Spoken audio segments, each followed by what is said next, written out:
Assalamualaikum warahmatullahi wabarakatuh. Selamat pagi teman-teman. Ini ya, kebetulan hari ini nggak ada acara. Jadi kita adakan aja titik balik perubahan. Sebelum kita awali kelas kita begini, mari kita berdoa terlebih dahulu sebagai wujud kesyukuran atas nikmat, rahmat, dan kepahaman dalam kelas kita pagi ini. Berdoa silakan. A'udzubillahi minasyaitonirrajim. Rabbi zidna ilma warzuqna fahma birahmatika ya arhamar rahimin. Amin. Monggo, Bang Aswar.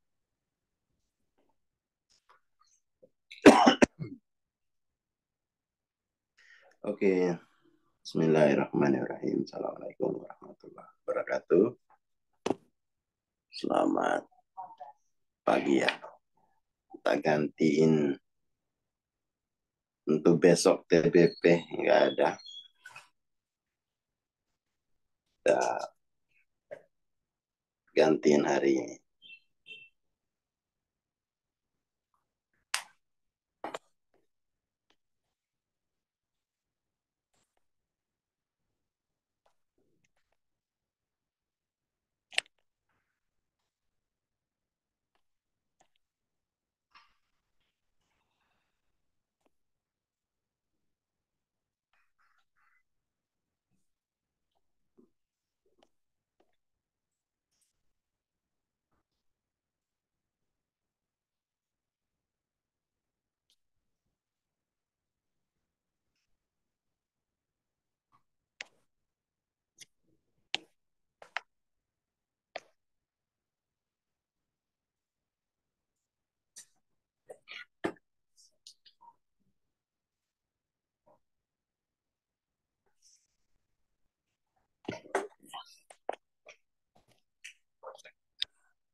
Oke ya, kita lanjut.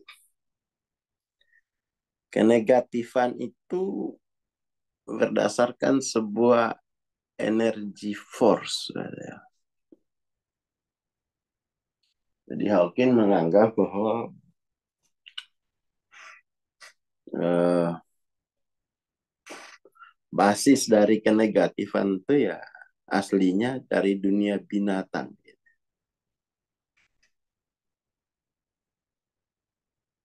Yang hanya bisa dikalahkan oleh power yang berasal dari ilahiyah.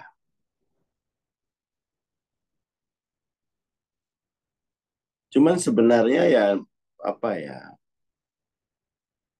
bukan dari binatang. Itu kan apa namanya itu, kenegatifan itu karena aku itu mengalami dualitas. Gitu. Aku mengalami dualitas. Wong binatang nggak punya aku.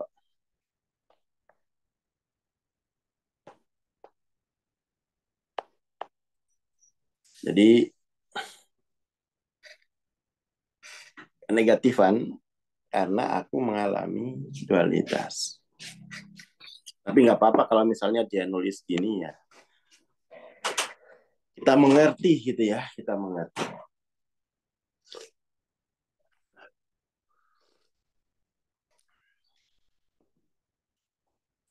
Makanya kemudian tuh eh, yang harus diselesaikan tuh dualitasnya.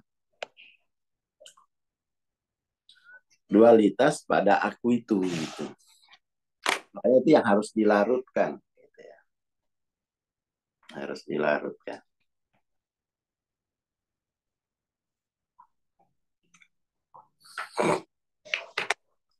Salah satu kenapa saya bawa berasal dari binatang dalam artian itu, ya orang binatang nggak punya aku.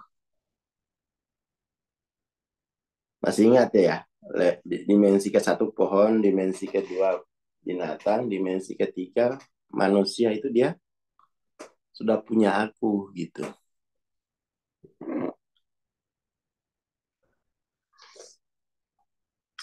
Mungkin sifat-sifatnya gitu ya.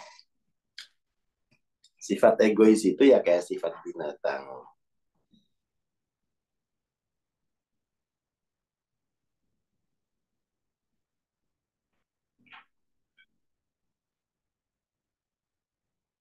Seperti itu.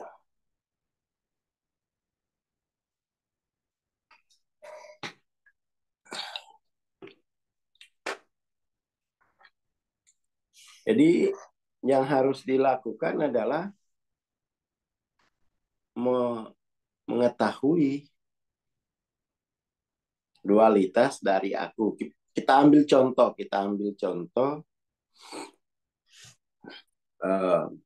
yang Nature 50 ya. Nature 50. Kebetulan semalam baru ada sesi yang mengalami dualitas aku di Nature 50. Jadi Nature 50 ini bisa ini. Ini aku. Bisa ke orang, bisa juga ke Tuhan, tapi lebih banyak sudah ke Tuhan sudah. Jadi dualitas akunya itu dengan akunya Tuhan. Biasanya kalau di Indonesia ini terkait dengan bahwa ya kehidupanku ini sudah takdir Tuhan. Kalau Tuhan itu mau kerso, mau berkenan mengubah takdirku ya pasti saya berubah. Kalau tidak ya saya tetap akan begini gitu. Jadi aku, kemudian ada lagi akunya Tuhan. Lalu kan sudah ada dualitas aku ya. Kemudian dia menempatkan bahwa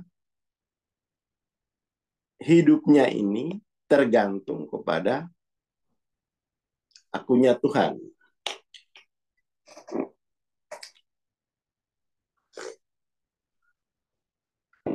Di 50 itu semacam dia lebih ke penyerahan tanggung jawabnya itu. Aku yang ini itu menyerahkan tanggung jawab partisipasi kepada aku yang lain. Nah, dualitasnya situ.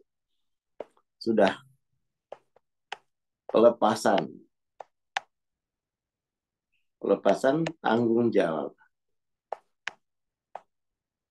kepada tanggung jawabnya ya.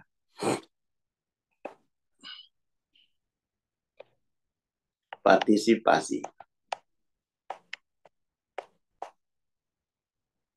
Gitu. Jadi diserahin tanggung jawab sepenuhnya pada aku yang lain. Pada aku yang ini ya. Jadi tanggung jawab sepenuhnya bukan pada akuku, tapi pada aku yang lain. Bukan pada akuku, tetapi ya bukan saya. Pokoknya res. Kalau udah kayak gini.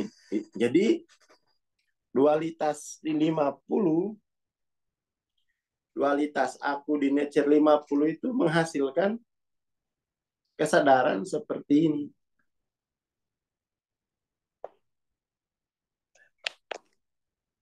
Coba kalau nggak belajar itu. Wah, itu nggak bakal.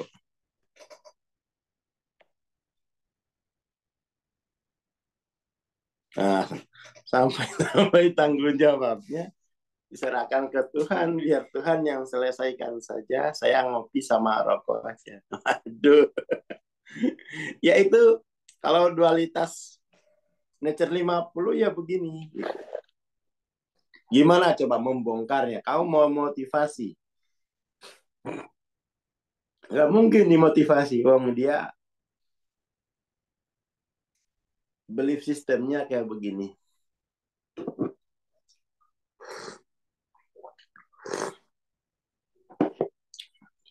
Ya, ini contoh dualitas pada aku. Jadi penolakan untuk tanggung jawab berpartisipasi.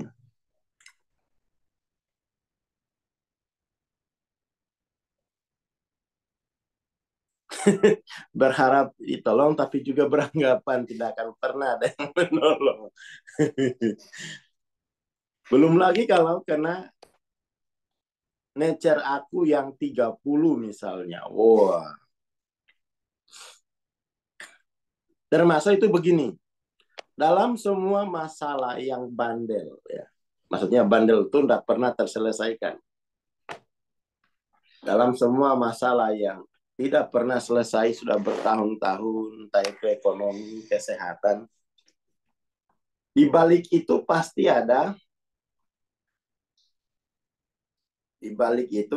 ada, uh, apa namanya, dualitas aku itu. Tinggal diperiksa. Dualitas akunya dimensi keberapa, nature berapa. Yang paling berbahaya itu kalau dualitas akunya ya sampai dimensi keempat itu masih mempasifkan gitu loh.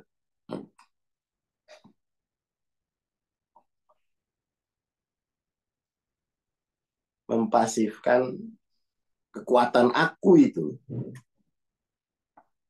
Jadi dualitas itu, jadi gini ya, kalau ini katakan aku begitu ya. Katakan tuh ada dualitas tuh gini. Ya, katakan begitu.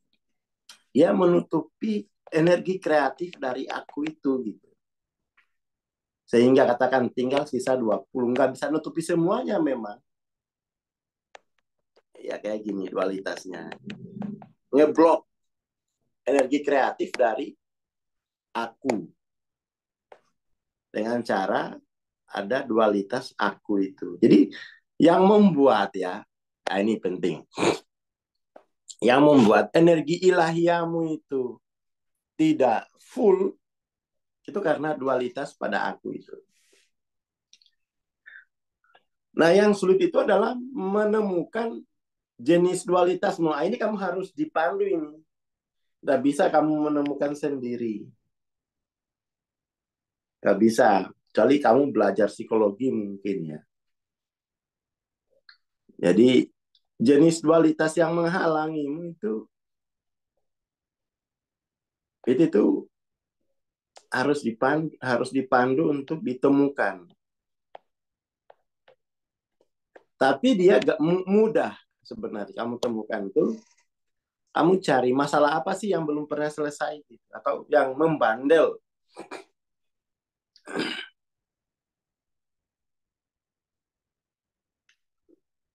Membandel.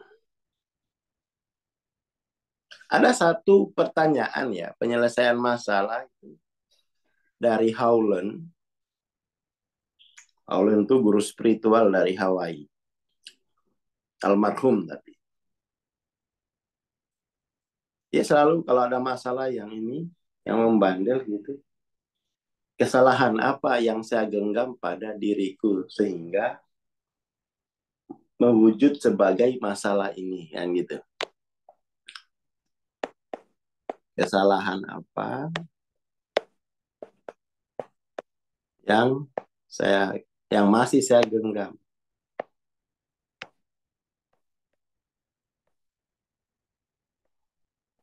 pada diriku sehingga utang ini belum lunas gitu. Gitu pertanyaannya. Sehingga apa lagi? Omset menurun. Sehingga masih miskin. Nah, ini yang penting ya. Sehingga masih miskin.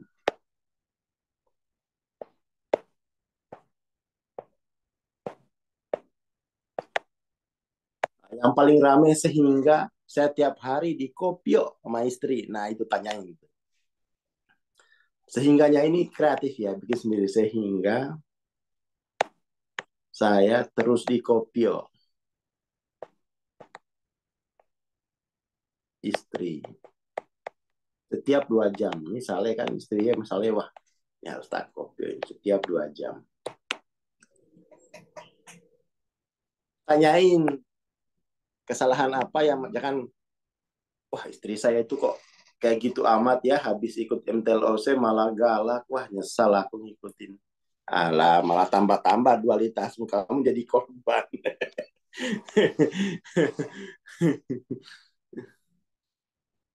Ini loh, kesalahan apa yang masih digenggam oleh jiwa saya atau oleh diriku gitu ya. Jiwa aja, jiwa. Digenggam oleh akuku. Kenapa? Kesalahan ini kan dualitas sebenarnya. Dualitas apa yang masih digenggam oleh akuku sehingga istri saya itu terus ngopio setiap 2 jam.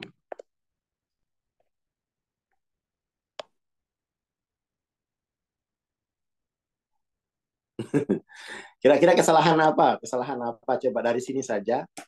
Kesalahan apa yang masih digenggam oleh akuku sehingga istri saya itu ngopionya nemen. Dari sini aja kesalahannya sudah terlihat.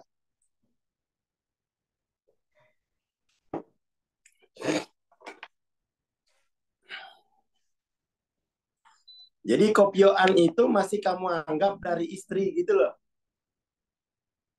Nah itu sudah dualitas aku itu kan. Kopioan itu masih dianggap kopioan dari akunya istri. Itu satu kesalahan. Kemudian kalau dilanjutin lagi, konteks apa sih itu yang dipersoalkan oleh, yang dibawa oleh kopioan itu gitu loh.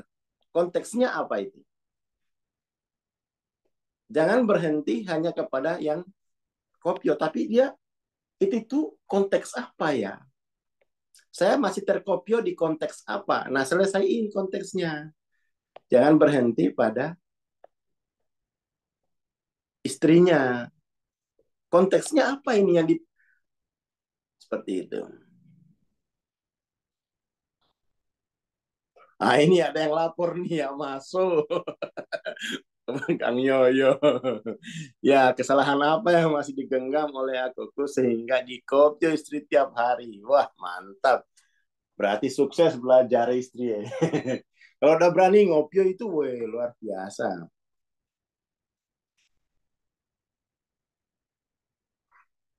Ya kan? Lama-lama jadi es jus. Jangan aku nakutin. Lama-lama jadi tercerahkan. Nah. Nanti ada alasan.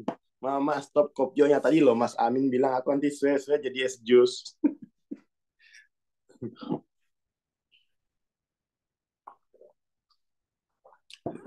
Jadi ketika menghadapi kopioan itu, pertama itu hilangkan dulu, larutkan dulu dualitas aku pada bahwa itu adalah akuku sedang diserang oleh akunya istriku. Hilangkan dulu itu.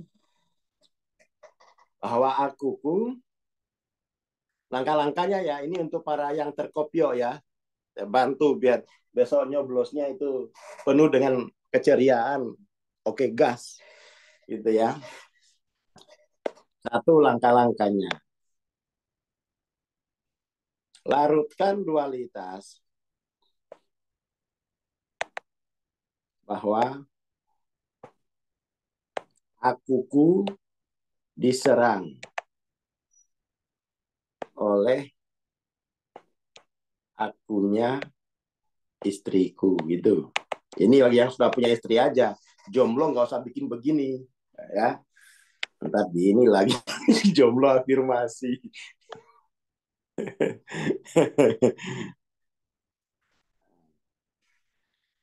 Waduh, kayu ngeri banget ini. Kalau nggak tercerahkan ya jadi tape. Waduh, duh. Ya kalau jomblo medannya lain ya. Jangan jangan yang ini bacanya. Nggak ada yang kopio kok pura-pura. Wah, dualitas apa ya yang larutkan dualitas bahwa akuku itu diserang oleh akunya istriku. Cara melarutkannya gimana? Satu, cara melarutkannya tidak ada aku lain. Oke, tidak ada aku lain pada diriku kecuali akuku sendiri. Nah, kecuali akuku sendiri itu satu. Udah, akhirnya dualitas aku itu selesai. Kemudian ya, tapi jangan berhenti di sini ya, jangan berhenti.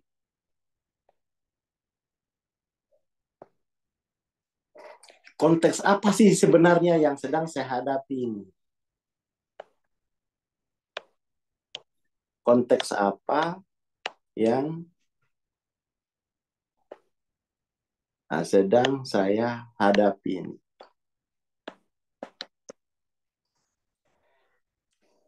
Konteksnya apa sebenarnya? Nah, itu dicari gitu.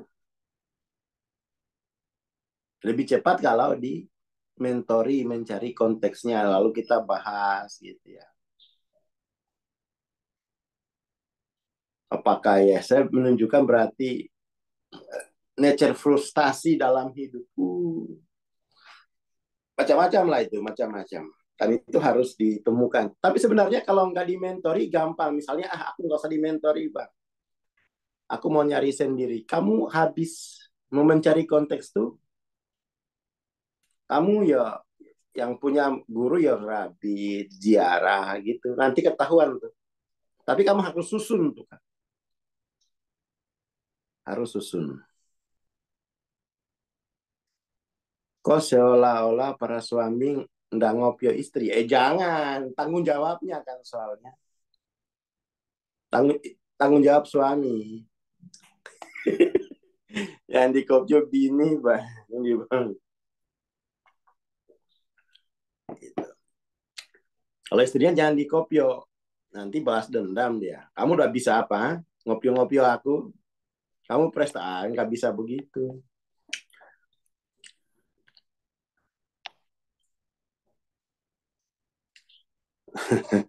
Oh, jangan. jangan, jangan.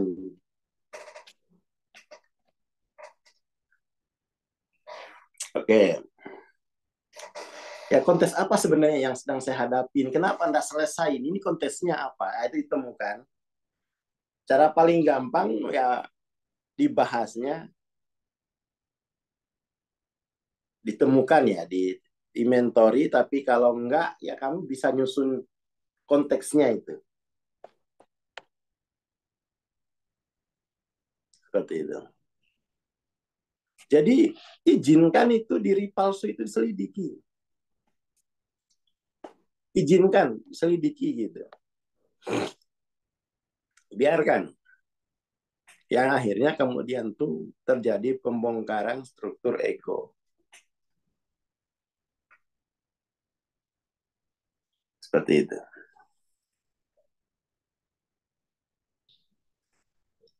Izinkan selidiki gitu. Pada awalnya, seorang pencari berasumsi bahwa ada diri pribadi yang mencari diri sejati. Padahal diri sejatilah yang menarik pencari kepadanya. Nah, ini nih yang sering yang sering kebalik. Ada istilah the seeker gitu ya. Nah, the seeker. Oh, kebalik ternyata. Seeker. Nah, itu kebalik. Seeker ini kebalik. Karena yang mencari itu sudah es kecil. Mencari apa es kecil? Mencari diri sejati nggak mungkin.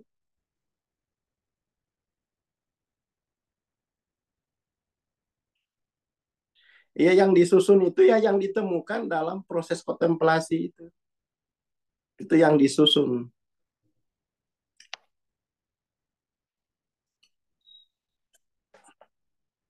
Konteks ya. Konteksnya itu yang disusun. Tapi itu cukup berat sebenarnya. Kalau nyusun konteks itu.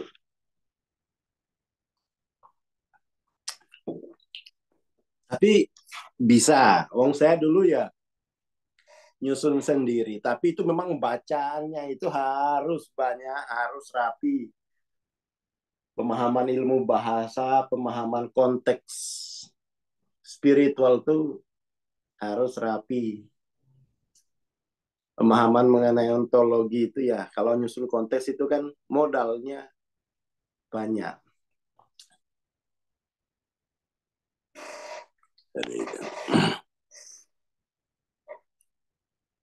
Jadi ya diri sejati itulah yang menarik pencari kepadanya gitu. Makanya kalau kita kan di pondok ya, kalau ketemu mursyid itu yaitu rahmat Tuhan yang paling besar gitu.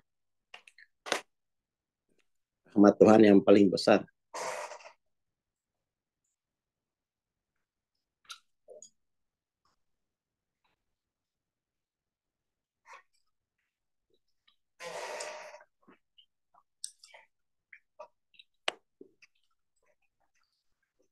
Ego menyamakan kelangsungan hidup dengan kontrol.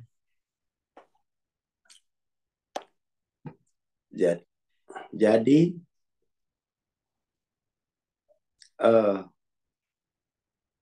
semakin aku ngontrol tuh semakin survive, semakin bagus adaptif saya gitu.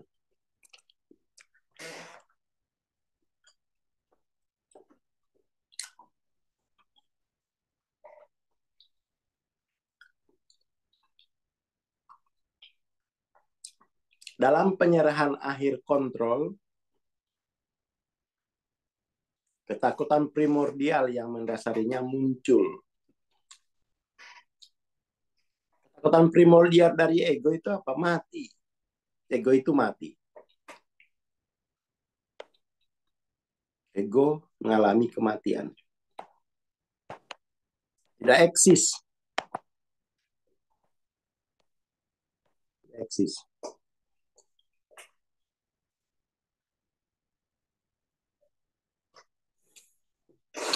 Kehidupan adalah konsekuensi dari keilahian, dari sumbernya yang merupakan konfrontasi tertinggi dengan inti ego gitu ya. Kata ego, loh kehidupan itu aku, yang aktif itu aku gitu. Jadi begini, jadi kita kan ngomongin soal kehidupan ya. Yang hidup itu ada dua kan. Ini kemarin sudah kita bahas di kelas parenting. Yang hidup itu ada yang hidup aktif, ada yang hidup pasif. Yang hidup aktif itu ya aku.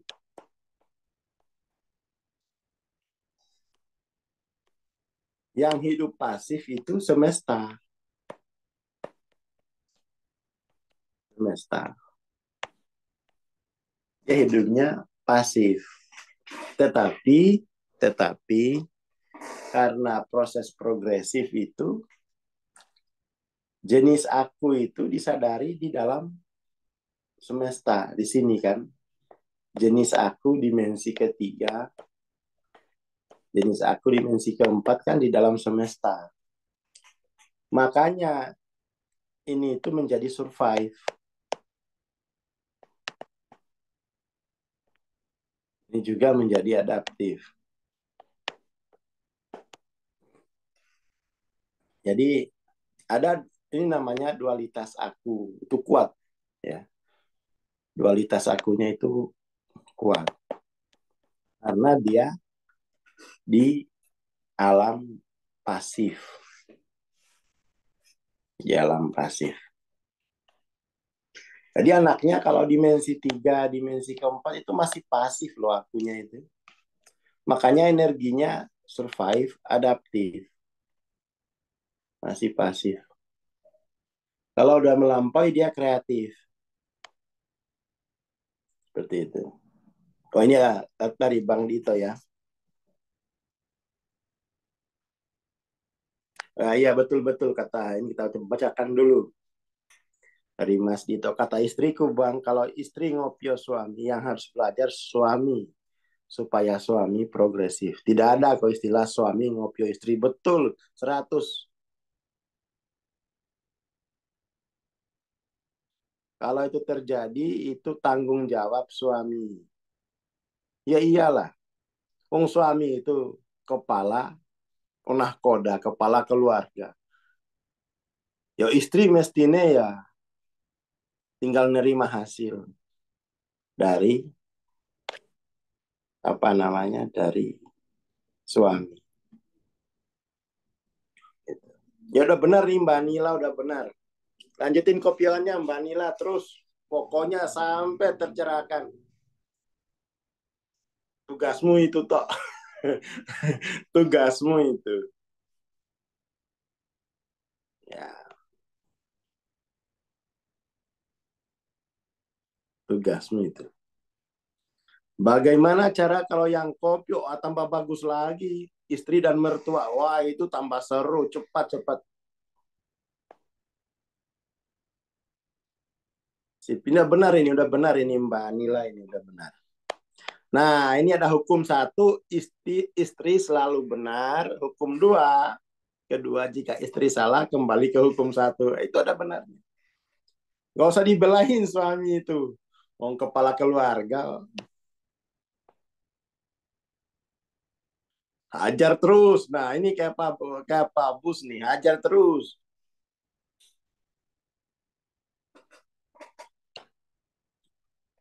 Kayak gitu.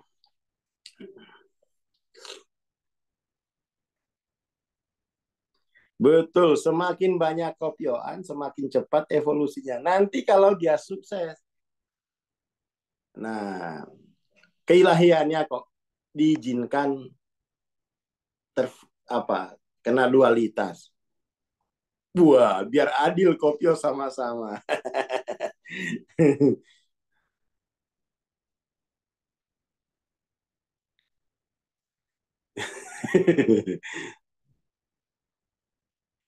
Iya, jadi biar menunggu apa sih?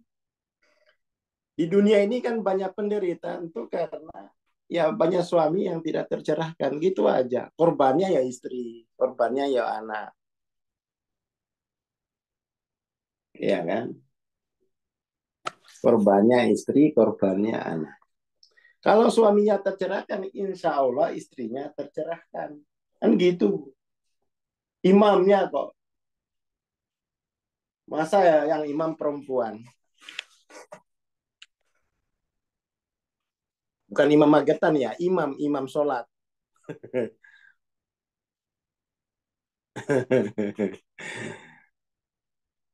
Ah, ya, masa imam kok melu jamaah?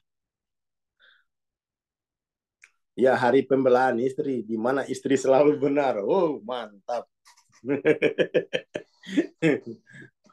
Umar ae di kopio istri nangis-nangis. Umar.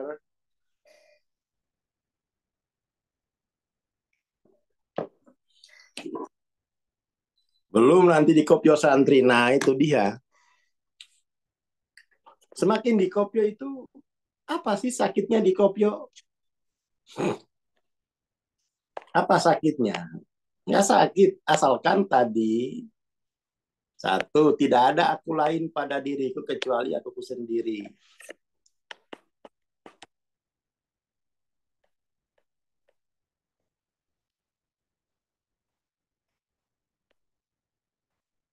Ini loh dipegang.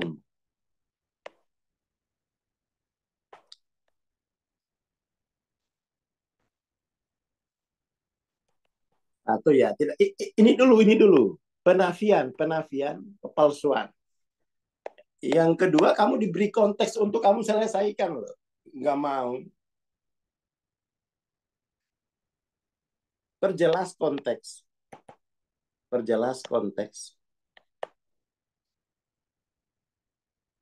Kopioan gitu. Ini konteks apa sih ini saya di dalam kopioan ini itu ada konteks apa gitu loh. Ini konteksnya apa ini kopioan ini?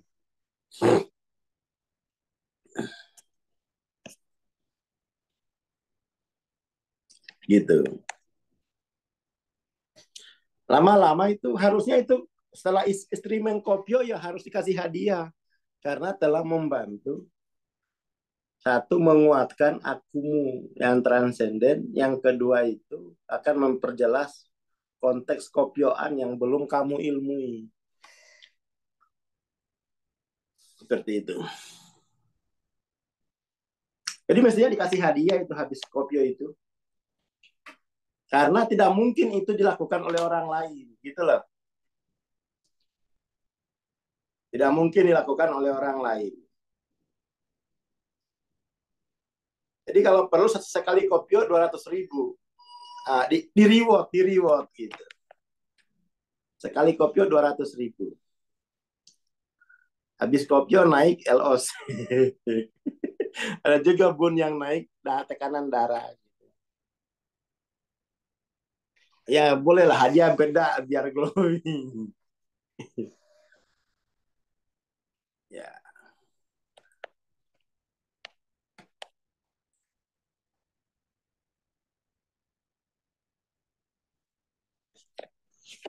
Oke ya. Nah, kita habisin yang ini.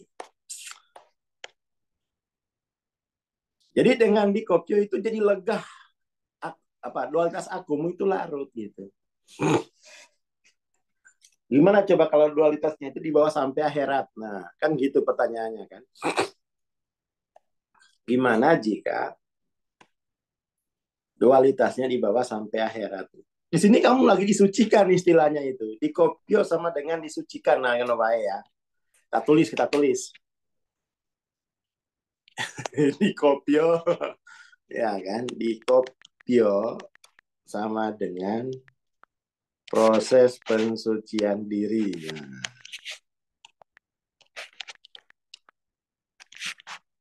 gitu sih.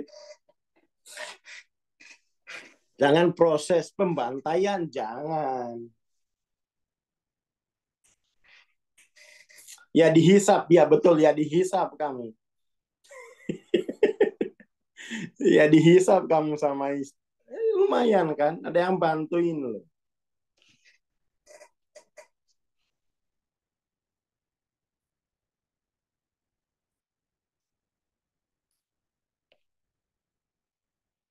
Dihisap dari sini kesalahan itu.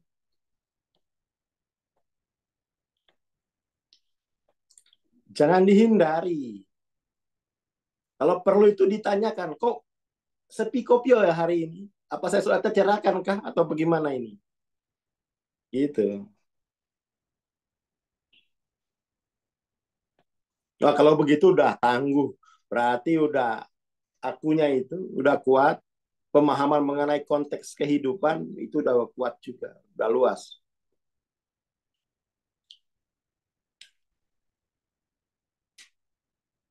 Seperti itu.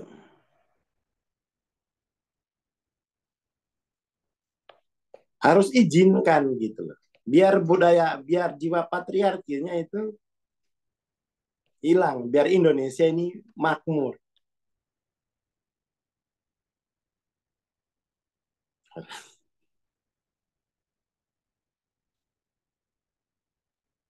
Karunia turun di kopio itu.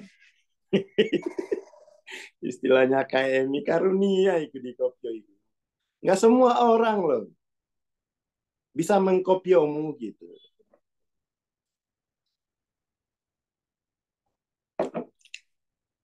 Di kopio itu sama dengan kamu diperlihatkan persoalan yang selama ini kamu tidak mampu selesaikan. Gitu.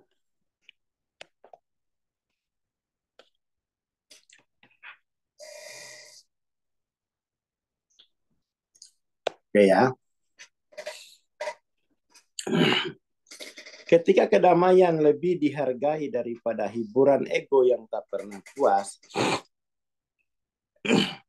akan diketahui bahwa kedamaian selalu ada dan tersedia. Bahwa seseorang memiliki pilihan seperti itu tidak diketahui oleh 99,7% penghuni dunia. Bayangin coba. Tidak diketahui. Lah ini kan perlu dikopio ini. Perlu dikopio.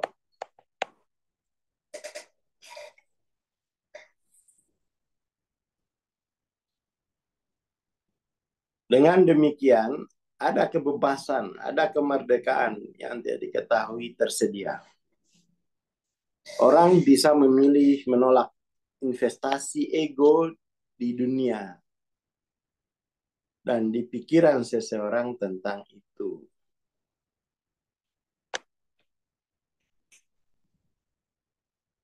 Dan satu lagi lah. Untuk melepaskan cengkeraman ego atau pikiran dibutuhkan kerendahan hati yang radikal. Nah ini loh. Yang ini nih, di dalam perkopioan itu ini nggak muncul gitu loh. Tinggi hatinya itu kuat. Nggak ada kerendahan hati radikal. Dan kemarin kita sudah bahas kalau mau rendah hati itu pakai logika paralaks. Di situ kamu akan menemukan konteks. Kopioan itu apa?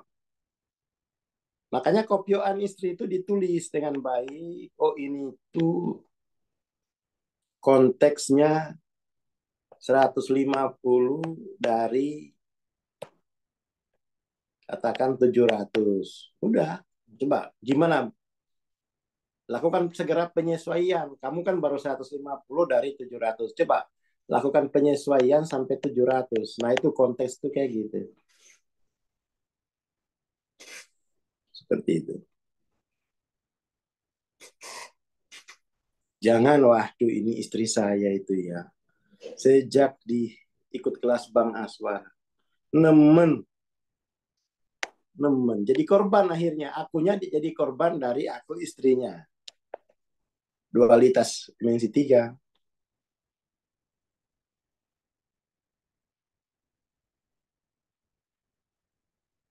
Jadi itu.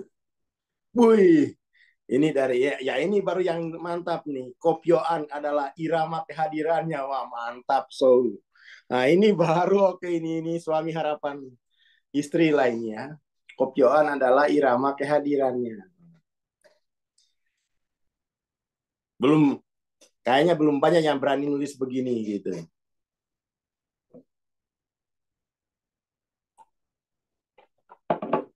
Langsung dapat bintang.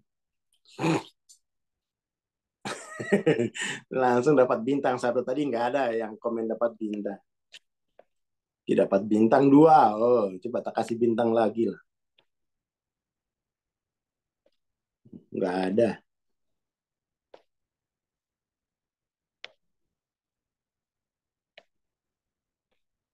Langsung 4 lagi. Ini pasti yang dapat langsung bintang. Ya, kopioan seringnya dianggap nggak ada kasih sayang Tuhan gitu ya.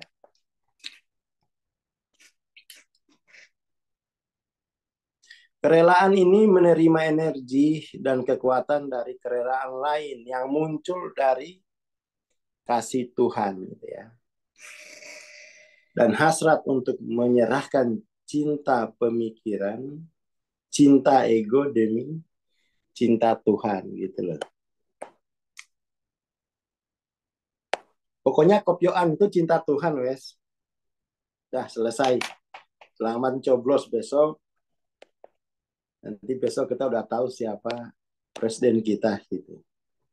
Yang ngasih bintang para istri semua itu ya. Harapan kolektif. Harapan kolektif. Oh, udah 15. Wah, bintangnya macam-macam ini, yes. Menang banyak lah Bang Denny ini.